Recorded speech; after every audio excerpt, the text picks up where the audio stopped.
சட்டமன்றத்தை எல்லாம் போட்டு வெளுவென்னு வெளுக்குறாங்க. வளர்ந்துன்னு கொட்டை போட்ட பல அமைச்சர்கள், முன்னாள் அமைச்சர்கள்லாம் இன்னைக்கு தண்ணி குடிக்கிறாங்க உள்ள உட்காந்து.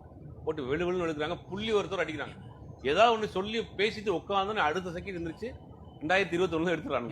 21 என்னென்ன பண்ணிருக்கீங்க, 22 என்ன பண்றீங்கன்னு புள்ளி ஒருத்தர் அடிக்கிறாங்க. அதை விட இந்த சட்டமன்ற கூட்டத்தொடரில் நான் பார்த்து மிரண்டது பொதுச் செயலாளர் அமைச்சர் ஆனந்த். இவர் இவ்வளவு பேசுவாரான்னு எல்லாருக்குமே ஆச்சு. ஓகே, கவுண்டர் கொடுக்குறாருங்க. அது கவுண்டர்னா எப்படி? ஸ்பாட்லயே கொடுக்குறாரு. என்ன சொல்றாரு?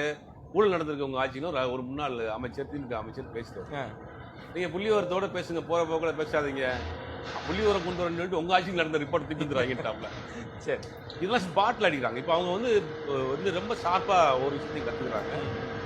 அடுத்தடுத்து இம்ப்ளிமெண்ட் பண்ணி நேரடியான வருவாய் கொண்டு வரக்கூடிய வேலை செய்யறாங்க. அப்படிங்கும் போது இவர் வந்து பிரைவேட் கொடுக்க போறாங்க, இல்ல வந்து ஆன்லைன்ல வைக்க போறாங்க, டார்கெட் ஃபிக்ஸ் பண்ணிட்டாங்க, இல்ல பழைய கேங்களே அவங்க வந்து கண்டினியூ பண்றாங்கன்னு ஒவ்வொரு நாளும் வந்து பண்றாங்க.